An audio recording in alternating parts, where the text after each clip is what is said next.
ça.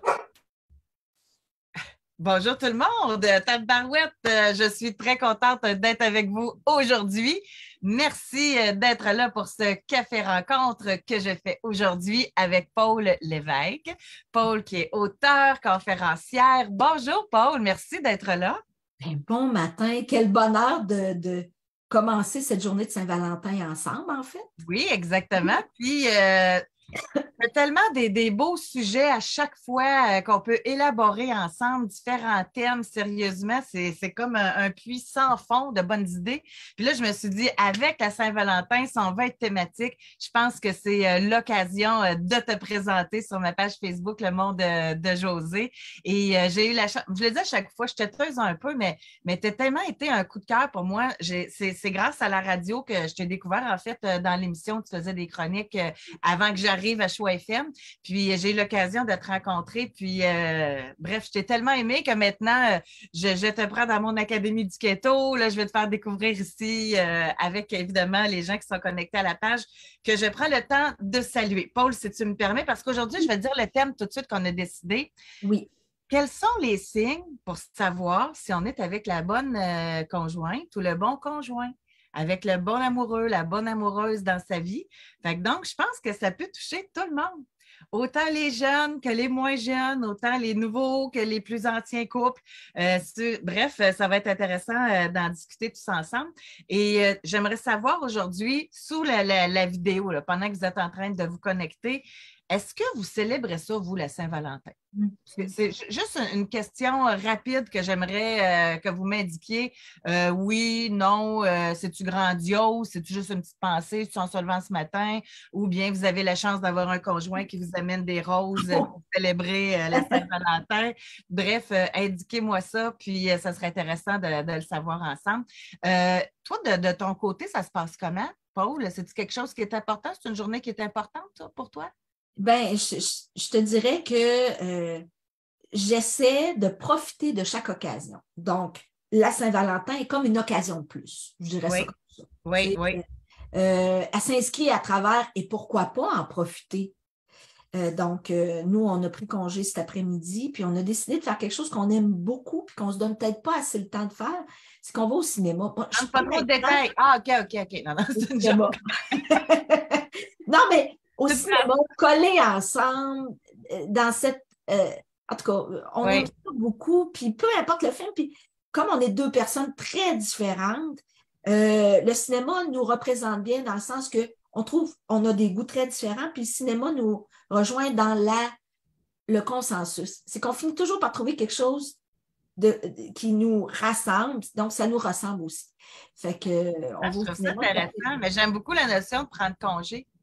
Oui, prendre congé, se donner du temps, prendre ça relax, là, alors que tout le monde autour vont peut-être grenouiller, ben nous, on va. Puis je te dirais on essaie toujours de faire quelque chose de spécial, mais il y a des années où le spécial ressemble à juste la tranquillité. Mais au moins se rappeler à quel point on s'aime. J'ai envie de dire ça. Vous autres, de votre côté? Nous, je dirais que c'est sans attente. Tu sais, moi, j'aime ça justement au quotidien, tu sais, des petites attentions, faire des sorties, etc. Puis, mais pour vrai, mon conjoint, lui, il me garde, tu sais, des fleurs. Comment fais-tu même, tu allé au restaurant? On s'est dit que c'était pour le Saint-Valentin, mais on serait allé pareil. Tu sais, je sais pas si tu comprends. Oui. Fait que on se le souligne, on souhaite joyeux Saint-Valentin le matin. Mais moi, au niveau des attentes, je pense que c'est là parfois qu'il y a certaines personnes que ça peut être très décevant. Tellement vrai. Quand tu as des grosses attentes, quand c'est pas discuté, la pression que ça peut avoir aussi. Il y a des gens que juste parce qu'ils sont obligés de faire de quoi, qu'ils viennent de perdre tout leur plaisir. Oui. Que ça aussi, c'est à faire attention. Mais c'est un autre sujet. Oui, on pourra en parler. Oui, j'aimerais t'entendre justement sur ce thème-là. Comment savoir si on est avec le... C'est une belle journée qui nous permet cette réflexion-là. Oui. Mais comment savoir si on est avec la bonne personne dans notre vie? Je pense que c'est un peu comme culinaire. On pourrait avoir plusieurs goûts, on pourrait aimer plusieurs choses. Je pense qu'on pourrait avoir l'opportunité d'aimer des personnes autres que celles avec qui on est, mais que ce soit suite à une rupture quand on se questionne sur vers qui je vais, que ce soit, comme tu disais, au niveau d'un nouveau couple ou quand ça fait des années, on se pose la question, puis souvent on se pose la question à un mauvais moment, c'est-à-dire qu'on se la pose en situation de crise ou quand ça ne va pas. Et là, on se permet d'aller dans tous les petits raccoins qu'on n'aime pas. Puis aujourd'hui, j'aimerais faire l'inverse. Donc, ça pourrait être intéressant. Je ne sais pas si on va aller au bout, j'ai sorti une dizaine de points. Sans faire un bulletin aujourd'hui, ça pourrait être intéressant. Puis, avant de faire une chronique ou en tout cas avant de discuter de quelque chose, j'essaie toujours de l'utiliser pour voir si ça marche dans ma propre vie. Donc, je l'ai fait dans ma propre vie. Donc, c'est quelque chose d'intéressant sur pas être le couple parfait, mais être un couple qui évolue, qui garde le focus sur ce qu'on a de gain ou ce qu'on a acquis. Donc, le premier point que j'ai utilisé, c'est une relation qui est simple. Mais ça, c'est vrai pour toutes les relations, j'ai envie de dire. Oui, j'aime ça. Une relation simple, pas compliquée, que ça coule, que c'est plus plate que grave quand il arrive quelque chose. Tu sais, c'est juste plate, Oui. puis on va trouver une solution, puis c'est... tu sais, pas de chichi à chaque élément de questionnement, pas des grandes envolées qui en finissent. Ah, drame. Ouais. Moi, je pense que ça, puis c'est vrai pour toutes les relations. Oui. J'insiste. Puis pour tous les éléments de la vie, souvent, je dis aux gens, quand c'est compliqué, puis tu as essayé, puis on ne parle pas de persévérance ici. On parle de, c'est compliqué, c'est dans la brume, ça ne finit pas d'être dans la brume.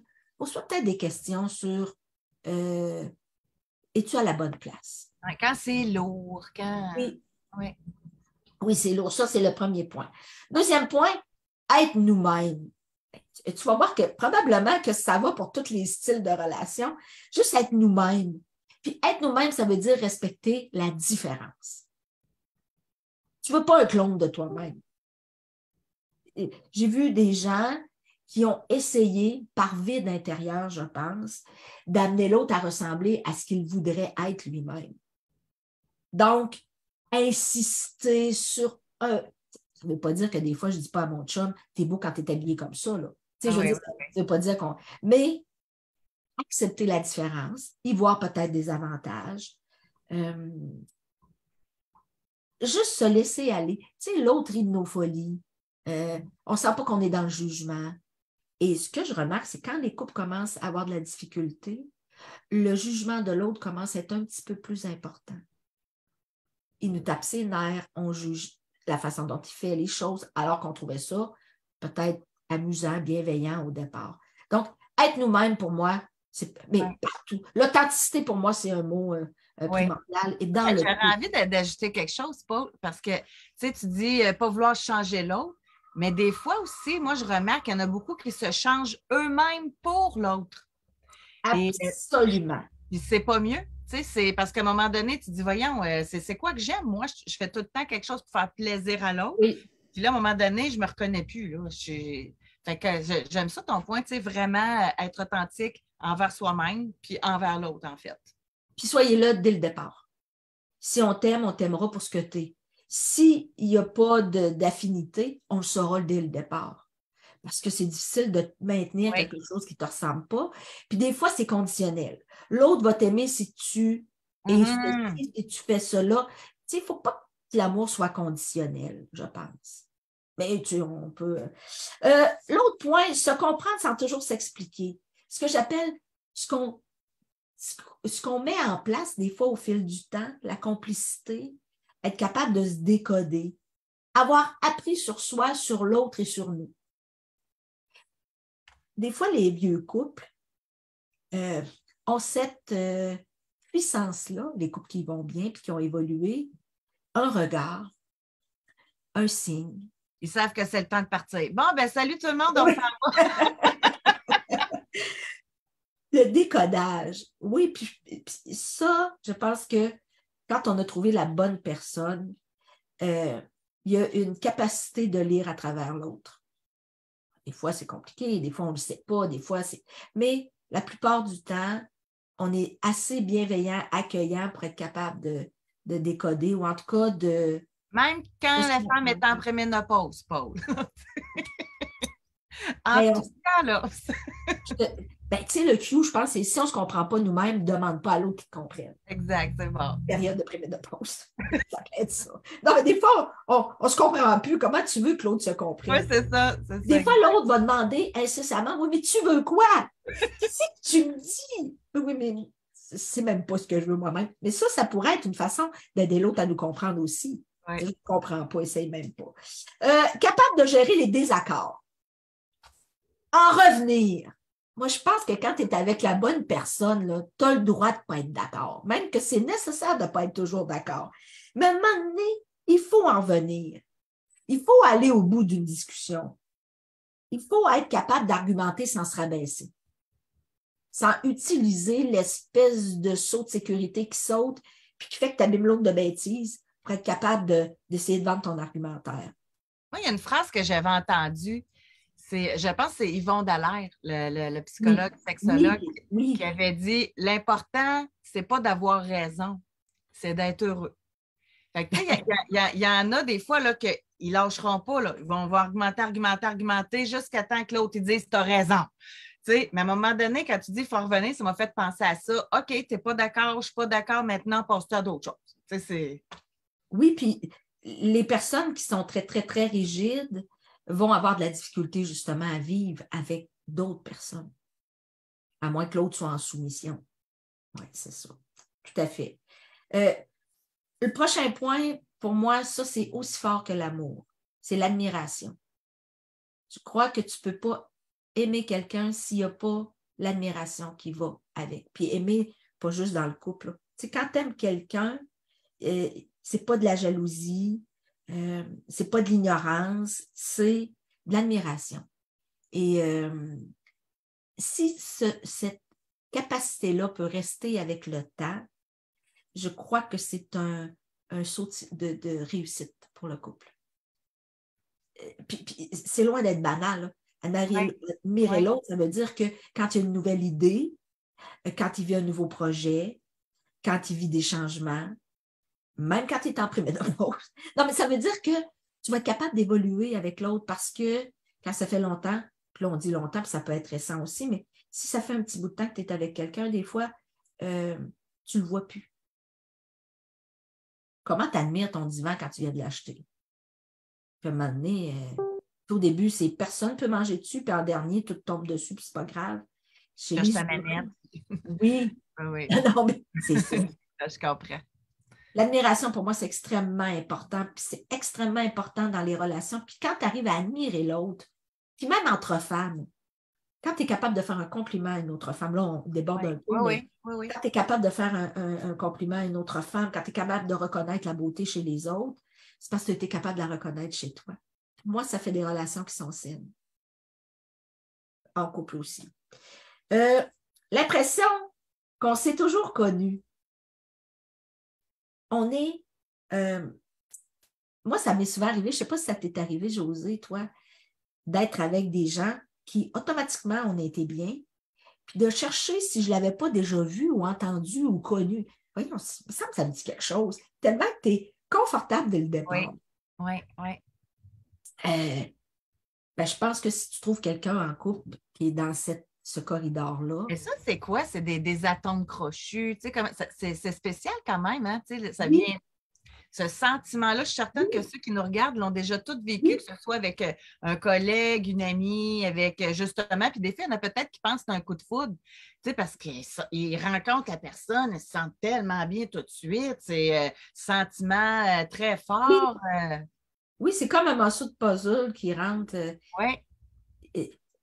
Effectivement, je crois que ce sentiment-là, c'est comme de rentrer chez nous. C'est probablement une compatibilité, un coup de foudre. Un coup de foudre, c'est pas juste en amour. Hein? Moi, j'ai vécu en amitié, entre autres, puis j'ai une amie en tête que ça fait 30 ans qu'on est amis. Et on cherche encore si on s'est vu avant. Puis là, on niaise en disant on s'est vu dans une autre vie, tu sais. Mais je crois que c'est l'impression de retrouver ce qu'on connaît déjà chez l'autre.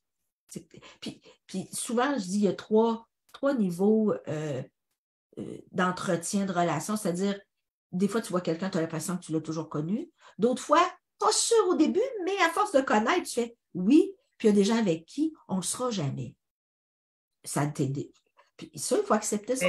Oui. Ça ne veut pas dire que c'est des mauvaises personnes. Oui. C'est ça, exactement. Puis je pense qu'au départ, il y a une question de valeur. Hein. Tu sais que les couples qui durent, M. Dallaire dit ça aussi, les couples qui durent ont d'abord des valeurs communes. Les goûts, c'est pas grave. Je veux dire, c'est sûr, c'est un bonus, mais les goûts, c'est pas grave. L'éducation qu'on a reçue, bon, ça ne veut pas dire que ça ne vient pas emboîter notre quotidien, mais si tu as des mêmes valeurs, tes choix de vie vont être en lien avec tes valeurs. Tu as plus de chances que tu trouves la bonne personne. Pas de gêne. Là, vous allez me dire, ben voyons, Paul, quand tu es en couple, ça se peut pas que... Ben oui, tu peux être gêné de te dénuder, par exemple. Tu peux être gêné de parler de sujets. Curieusement, chez certains couples, même surprenamment, plusieurs couples, parler de sexualité, c'est touché. Se révéler à l'autre. Si tu savais, Josée, dans ma consultation privée, entre autres, combien il y a de gens qui me disent, je ne l'ai jamais dit à personne, même pas à mon conjointe. Oui. Des secrets, ça ne veut pas dire que tu n'as pas le droit à ton jardin secret. Ça, pour moi, c'est primordial. Mais par gêne, par pudeur, tu voudrais donc le dire, mais tu ne sais pas comment l'autre va. Tu sais, je pense qu'on doit avoir ce lien de confiance-là. Ça, d'ailleurs, on l'entend beaucoup. Je fais des liens, là, je parle de radio tantôt, là, dans l'émission avec le doc. Oui. Et, le pourcentage de femmes qui sont capables d'exprimer ce qu'elles aiment dans leur vie sexuelle, par exemple, c'est très peu. Il y a beaucoup de... Puis, premièrement, faut-il encore se connaître comme femme, mais ensuite, être capable de l'exprimer. Le pourcentage n'est pas très grand de femmes qui sont capables de communiquer à l'homme, puis la femme attend que l'homme devine. Fasse de quoi, puis qu'il devine, mais l'homme, il n'y a pas d'information. Fait que ça revient un petit peu à ce que tu dis, être capable de l'exprimer aussi, ça peut être intéressant. Oui, puis je crois que ça se pratique aussi. Y aller par petite dose. Ce que j'ai envie de vous dire, c'est allez-y avec un petit quelque chose et voir comment l'autre réagit, puis être capable de s'ajuster au fur et à mesure. Oui, mais encore, ça, c'est important aussi. Encore faut-il que l'autre le reçoive. Ben oui, c'est ça. Tu veux ça? Comment ça, t'aimes ça? Comment ça, tu sais, pour ne pas faire sentir l'autre. Si la réaction est comme ça, d'après moi, il n'y aura plus d'autres confidences. L'écoute et l'accueil, c'est aussi important. Oui. Puis, j'ai envie de dire, la persévérance, tout s'apprend. Moi, je suis un vieux couple, là, dans le temps, pas dans l'énergie, mais dans le nombre d'années, là, tu sais. Puis, ça s'apprend. On peut apprendre à l'autre à bien se conduire envers soi-même. Ça prend du temps, ça prend de la patience.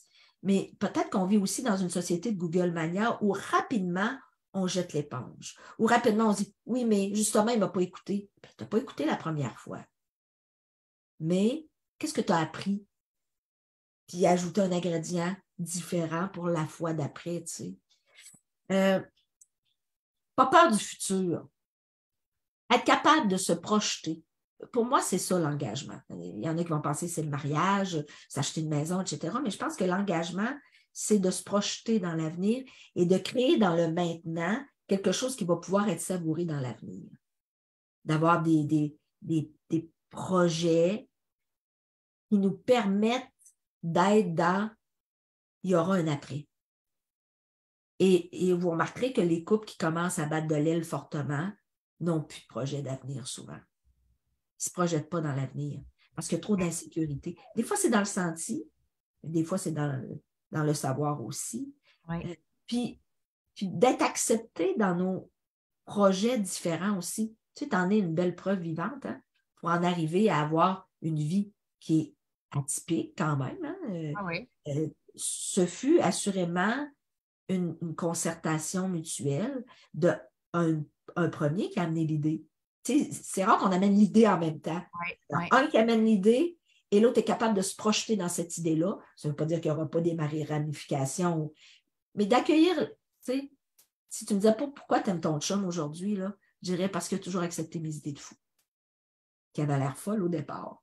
Non, mais tu sais, quelqu'un qui embarque avec toi, là, c'est immensément grand. On ne sait pas comment c'est grand, hein?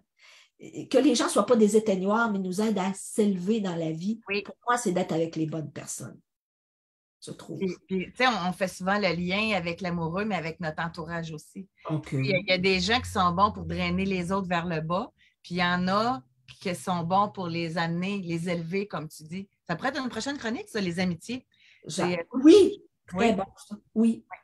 Je le suivrai jusqu'au bout du monde. Bon, là, je vais expliquer ce que ça veut dire, c'est ça complète un peu le point qu'on a commencé à jaser, c'est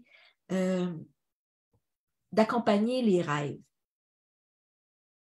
de rêver ensemble.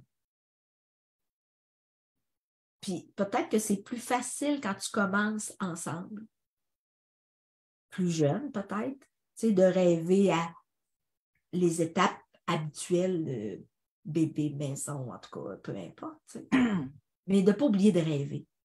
C'est comme si ça s'imposait au départ. Hein? On rêve notre vie, mais rêver ensemble.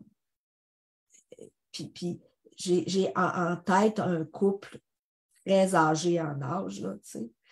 Et je les aime tellement parce que, malgré l'âge avancé, ils sont capables de rêver encore ensemble.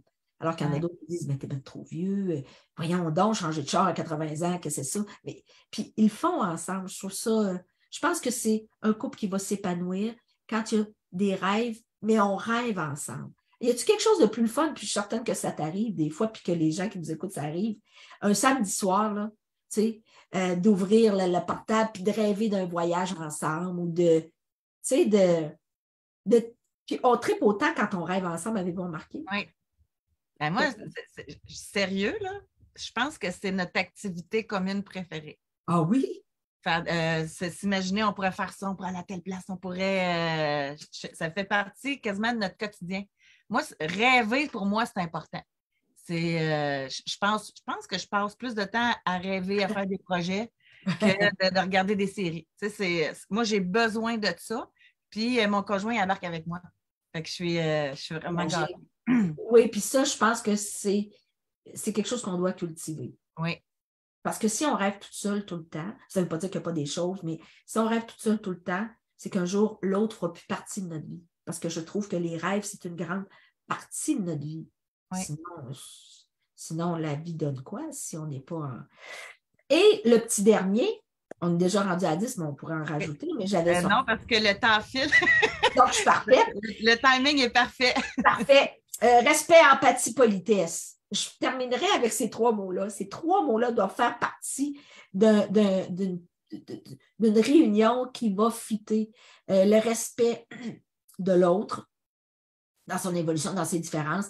L'empathie, mets-toi donc à la place de l'autre une fois de temps en temps. Si tu es avec quelqu'un qui est capable d'un minimum d'empathie, je pense que ça va être bon. Politesse.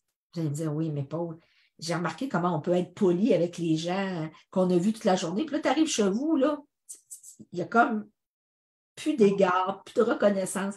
Être poli, serviable, l'entraide, pouvoir compter sur l'autre. Tu sais, puis j'ai loin d'avoir une vie parfaite, mais je regardais hier, je m'en allais en conférence, je partais très tôt hier matin. Mon auto était parti, mes sacs étaient dans l'auto. Tu sais, je veux dire, remarquer aussi les petits gestes sans grand éclat. C'est peut-être ça le message qu'on peut se dire aujourd'hui avant de se lancer. Attendez pas les grands gestes d'éclat aujourd'hui, remarquez les tout petits gestes du quotidien. Paul, merci infiniment. J'ai même dépassé mon temps prévu pour ce café rencontre. J'apprécie beaucoup. Vraiment. Donc, si les gens veulent en savoir davantage sur toi, tu donnes des conférences sur tellement plein de sujets, soit dit en passant. Sur ta page Facebook, Paul Lévesque, tu dis toujours remarquez, moi, je suis seule avec les cheveux rouges. Rouge, facile à retrouver. Saint-Valentin. Donc, je te souhaite une magnifique journée. Merci d'avoir été là et joyeux Saint-Valentin tout le monde. À tout le monde, je vous embrasse. Au plaisir de se reparler. Bye. Bye bye, à bientôt.